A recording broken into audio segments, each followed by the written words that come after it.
कल के video lecture में हमने अधिनायक तंत्र की व्यवस्थाओं के बारे में, उसके लक्षणों के बारे में, उसके आशय के बारे में जाना और ये जानने का प्रयास किया कि अधिनायक तंत्र की मूल विशेषताएं क्या हैं। वो कौन से लक्षण हैं जो आमतौर पर किसी भी प्रकार की अधिनायक तंत्र की जो व्यवस्था है, जो निरंकुशवादी शासन व्यवस्था है, उसमें पाई जाती हैं आमतौर पर। आज इस वीडियो लेक्चर में हम अधिनायक तंत्र के गुणों की चर्चा करेंगे कि इनके मेरिट्स क्या हैं। आमतौर पर प्राय ये देखा गया है कि अधिनायक तंत्र का नाम आते ही या निरंकुश शासन तंत्र का शब्द सामने आते ही हमारे मन में एक विकृत शासन व्यवस्था का स्वरूप आ जाता है। एक ऐसा चित्र खिंच जाता है कि अधिनायक तंत्र एक ऐसी शासन व्यवस्था है जिसमें कोई व्यक्ति मनमानी पूर्वक अपनी इच्छाओं को शासितों पर थोप रहा है। ऐसा लगता है कि शासक शासितों के अधिकारों का हनन कर रहा है। लेकिन यदि आप गहनता से अध्ययन करेंगे तो ये पाएंगे कि हर व्यवस्था के अंदर कुछ अच्छाइयाँ भी होती हैं, कुछ बुराइयाँ भी होती हैं। इसी क्रम में यदि हम अधिनायक तंत्र के क्रियान्वयन को, उसके सैद्धांतिक परिप्रेक्ष्य को यदि हम ढंग से अध्ययन करें, गहनता से अध्ययन करें, तो इस व्यवस्था में भी हमें कुछ गुण नजर आते हैं। आइए इस वीडियो लेक्चर में हम अधिनायक तंत्र के गुण क्या हैं उनको समझने की बात करते हैं। अधिनायक तंत्र व्यवस्था के व्यवहार में इतने लाभ हैं कि अनेक लोकतांत्रिक राज्यों में जनता लोकतंत्र में कुछ लोगों की मनमानी करने की स्वतंत्रता से ऊब कर अधिनायक तंत्र व्यवस्था को अपनाने की कामना करने लगती है। आपने देखा होगा कि लोकतांत्रिक शासन व्यवस्था में कई बार लाल फीताशाही के कारण किसी भी निर्णय प्रक्रिया में इतना लंबा समय लगता है कि वो न्याय की जगह अन्याय में परिवर्तित हो जाता है। अर्थात लोकतांत्रिक शासन व्यवस्था में शासक कई बार, चाहे भले ही वो जनता के प्रतिनिधि हैं, वो प्रतिनिधि एक प्रकार के एक एलिट वर्ग के रूप में अपनी भूमिका का निर्वहन करते हैं। वो एक विशेष वर्ग का प्रतिनिधित्व करने लगते हैं। उनकी विशेष मनोकांक्षाएँ, उनकी खुद की अभिलाषाएँ वो राजनीति के माध्यम से उसकी पूर्ति करने का प्रयास करने लगते हैं, और जिससे कि जनता का जो हित है, जो कॉमन इंटरेस्ट है, वो एक सेकेंडरी विषय बन के रह जाता है। इसी चीज़ से ऊब कर कई बार लोकतांत्रिक शासन व्यवस्थाओं में जनता कई बार अधिनायक तंत्र की जो शासन व्यवस्था है उसको अपनाने की कामना करने लगती है। अगर हम अधिनायक तंत्र के विकास या उत्कर्ष के कारणों की खोज करें तो हमें पता लगेगा कि जिन जिन देशों में निराशा, अव्यवस्था और असंतोष तथा अभाव था, वहीं अधिनायक तंत्र का उदय हुआ। जिन देशों में लोकतंत्र व्यवस्था लोगों में निराशा अथवा अभाव उत्पन्न करने वाली बनी, आप देखिए वहीं पर अधिनायक तंत्र की व्यवस्था ने जन्म लिया और उसका विकास हुआ। आज भी अनेक ऐसे राज्य हैं जहां जनता अधिनायक तंत्र को अच्छा शासन व्यवस्था मानती है, और यह मानते हुए शासकों को, चाहे भले ही वो निरंकुश शासक हैं, उनका पूर्ण समर्थन करती है। इससे ये क्लियर कट स्पष्ट है कि अधिनायक तंत्र में भी कुछ ऐसे गुण हैं, कुछ ऐसी अच्छाइयाँ हैं जो अन्य व्यवस्थाओं के सैद्धांतिक श्रेष्ठता के बावजूद इस व्यवस्था को अपनाने के लिए जिम्मेदार है। संक्षेप में हम इस शासन व्यवस्था के जो कुछ लाभ हैं, जो गुण हैं, उनको कुछ बिंदुओं में समझने का प्रयास करते हैं। जैसे पहला हम ये कह सकते हैं कि अधिनायक तंत्र में शासन की कुशलता होती है। जहाँ भी अधिनायक शासन होगा वो उसमें कुशलता देखी जाती है, उसमें एफिशिएंसी अच्छी होती है। सारी शासन शक्ति एक व्यक्ति में निहित होने के कारण न केवल निर्णय शीघ्रता से लिए जा सकते हैं, वरन निर्णयों के क्रियान्वयन की भी सुव्यवस्था हो जाती है। अधिनायक तंत्र व्यवस्था में शासक से सभी भयभीत रहते हैं, क्योंकि ऐसा माना जाता है कि निरंकुश शासक कभी भी किसी भी व्यक्ति को दंड दे सकता है। इस कारण वे कार्य में देरी या शिथिलता या लापरवाही नहीं कर सकते। निरंकुश शासक के प्रति संपूर्ण प्रशासन न केवल उत्तरदायी रहता है, अपितु हर समय सतर्क, सचेत, सावचेत, सक्रिय रहता है, और इन सारी बातों से प्रशासन के अंदर कार्य दक्षता आ जाती है, एफिशिएंसी आ जाती है, तुरंत आ जाती है। इसलिए कहा गया है कि जहाँ अधिनायक तंत्र व्यवस्था होगी वो व्यवस्था कुशल होगी, वहाँ पर कार्य तुरंत गति से होंगे, वहाँ लापरवाही नहीं होगी, और लोग शीघ्रता से तुरंत अपने कार्यों को, अपने दायित्वों का निर्वहन करेंगे। एक और चीज़ देखी जाती है गुण के रूप में अधिनायक तंत्र व्यवस्था में, वो है कि इन व्यवस्थाओं में देश का जो विकास है वो तीव्र गति से होता है, काफ़ी फास्ट डेवलपमेंट होता है। देश में एक ही नेता, एक ही योजना तथा एक ही विकास लक्ष्य रहने से संपूर्ण शक्ति इसी लक्ष्य के मार्ग पर प्रशस्त होती हुई प्रयुक्त होती है।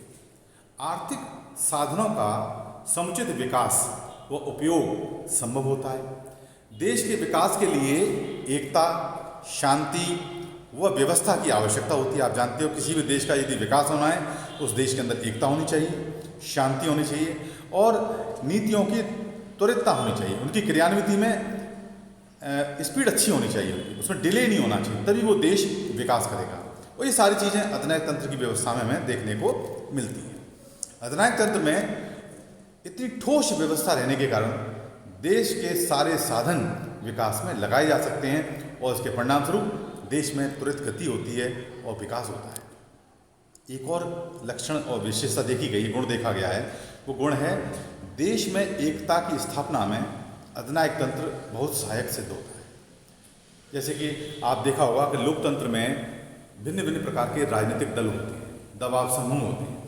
ये राजनीतिक दल और दबाव समूह जहाँ लोकतांत्रिक शासन व्यवस्था या उनके मूल्यों के विकास में सहायक होते हैं, वहीं कभी कभी ये दलगतता की भावना, संकीर्णता की भावना, चाहे वो जातिवाद हो, चाहे वो क्षेत्रीयता की भावना हो, चाहे वो भाषावाद हो, इस प्रकार की जो छोटी छोटी संकीर्ण बातों से देश को, समाज को बांट देती हैं। ये सारी चीज़ें हमें अधिनायक तंत्र की जो व्यवस्था है उसमें देखने को नहीं मिलती है, क्योंकि विभिन्न दलों और विरोधियों का दमन करके देश में एक दल, एक नेता का शासन स्थापित होने के कारण सारी जनता इनके प्रति वफादार हो जाती है। नेता की चारों तरफ सारी व्यवस्थाएं घुस जाती हैं और एक देश, इस देश में एक जो देश है वो एकता के सूत्र में बंध जाता है। दल या नेता एकता में बांधने का साधन हो जाते हैं और उसी में सबको अपनत्व का आभास होने लगता है।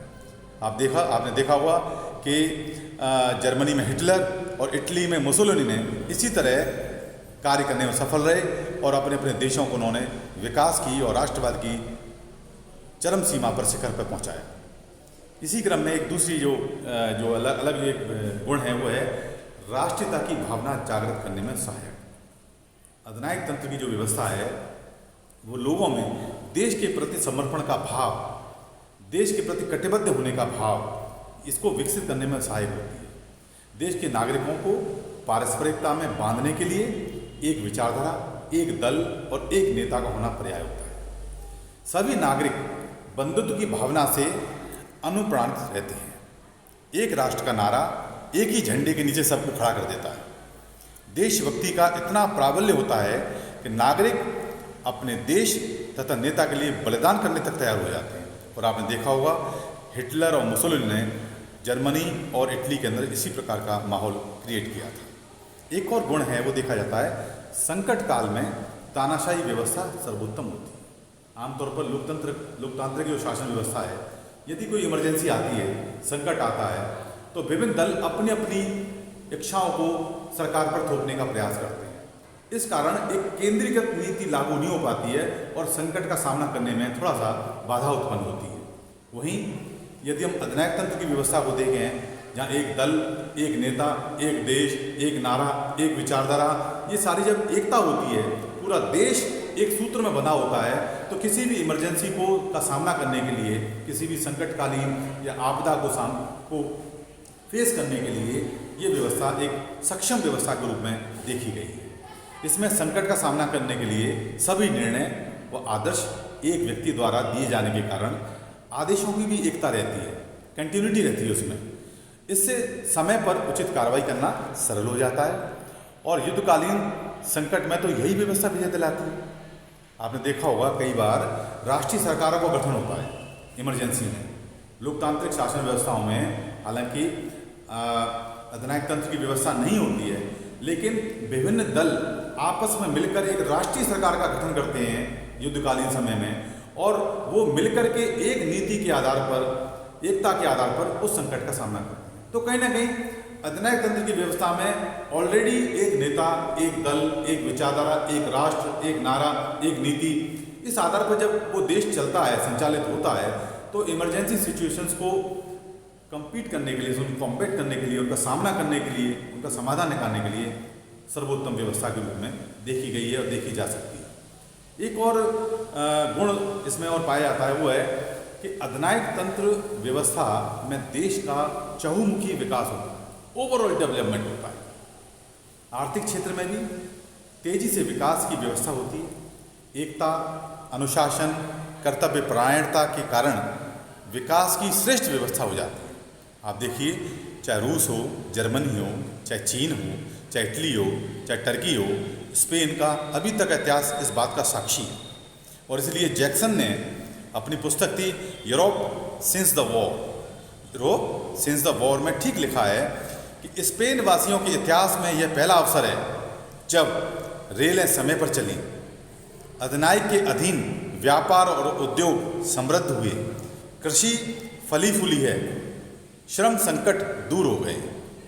ये सारी बातें अधिनायक तंत्र की व्यवस्था में ही संभव हो सकती थी। एक और गुण है, वो है अधिनायक तंत्र मानव स्वभाव के भी अनुकूल है। इसके पक्ष में इनका कहना है कि मनुष्य में स्वभावतः अपने हितों की रक्षा की इच्छा अवश्य होती है। हर मनुष्य चाहता है कि मेरे हितों की रक्षा हो, मेरी सुरक्षा हो, चाहे वो सुरक्षा करने वाला कोई भी हो, वो साधन कुछ भी, लेकिन मेरा उद्देश्य, मेरा हित, मेरा स्वार्थ की साधना हो जानी चाहिए। वह अपनी रक्षा चाहता है, चाहे वह किसी के द्वारा की जाए। अपनी समस्याओं का समाधान त्वरित चाहता है। आम जनता को इससे कोई मतलब नहीं है कि उसकी रक्षा कौन करता है। वह तो सुरक्षा चाहती है और अपने हितों की पूर्ति चाहती है। अधिनायक तंत्र में ऐसा संभव होने के कारण यह मानव स्वभाव के अनुकूल मानी जाती है। वहीं एक और गुण देखा गया है कि विकासशील राज्यों के लिए राजनीतिक और आर्थिक विकास की संक्रमणकालीन परिस्थितियों में भी अधिनायक तंत्र उपयोगी देखा गया है। विकासशील राज्यों में जन इच्छा की अनुशासित अभिव्यक्ति की समस्या अत्यंत प्रबल रही है। विकास के विभिन्न चरणों को पार करने के प्रयास में जो नए नवोदित जो राष्ट्र हैं, जनाकांक्षाओं को जागृत तो कर देते हैं, परंतु जनाकांक्षाएं जितनी तेजी से जागृत होती हैं उतनी तेजी से वे उनकी पूर्ति नहीं कर पाते हैं। इसके कारण राज्य व्यवस्था पर तनाव बढ़ते हैं एवं उसके टूटने का डर रहता है। ऐसी स्थिति में राजनीतिक अनुशासन बनाए रखने के लिए अधिनायक तंत्र अधिक उपयोगी सिद्ध हो सकता है। और हंटिंगटन ने ठीक ही कहा है कि नवोदित राष्ट्रों में प्रथम कार्य राजनीतिक सहभाग, शिक्षा आदि की अभिवृद्धि के स्थान पर मूलभूत संस्थागत ढांचे का निर्माण होना चाहिए तथा इसके लिए एक दलीय शासन हो या सैनिक अधिनायक तंत्र, वो भी उपयुक्त हो सकता है। आशा है कि इस व्याख्यान से आप ये समझ पाए होंगे कि कहने के तो अधिनायक तंत्र एक निरंकुशवादी शासन व्यवस्था है जिसमें एक शासक अपनी इच्छाओं की पूर्ति के लिए शासन करता है। उसको जनता के हितों की कोई परवाह नहीं होती है। उसका मेन उद्देश्य है कि शक्ति को बनाए रखना, शक्ति को बढ़ाना और राष्ट्र की सीमाओं का विकास करना। इसके लिए किसी का भी दमन करना पड़े, इसलिए अधिनायक तंत्र की जो व्यवस्था है वो ऐसी निरंकुशवादी शासन व्यवस्था है जिसमें जनता के अधिकारों को दरकिनार करते हुए अपने अधिकारों की, अपने शक्तियों का निरंतर अभिवृद्धि का प्रयास किया जाता है। लेकिन यदि हम दूसरा पक्ष जो हमने देखा कि अधिनायक तंत्र की शासन व्यवस्था में कुछ गुण भी पाए जाते हैं, अर्थात यदि अधिनायक तंत्र का जो शासक है जिस प्रकार का वो डिसिप्लिन्ड होता है, अनुशासित होता है, केंद्रीकृत नीतियाँ होती हैं, उससे कहीं ना कहीं लापरवाही समाप्त होती है और देश के संसाधनों का उचित प्रयोग होता है और नीति और निर्णय तुरंत गति से लिए जाते हैं, तो कहीं ना कहीं देश का विकास भी होता है। दोनों ही पक्ष हैं। इसलिए ये कहना कि अधिनायक तंत्र शासन व्यवस्था एक निरंकुशवादी शासन व्यवस्था है, ये पूर्णतः सत्य प्रतीत नहीं होता है। यदि हम इन गुणों की चर्चा करें तो इसमें भी कुछ गुण पाए जाते हैं। आशा है कि अधिनायक तंत्र के सैद्धांतिक विवेचन से उसके गुणों से आप परिचित हुए होंगे। आगे हम अधिनायक तंत्र के दोषों की भी चर्चा करेंगे।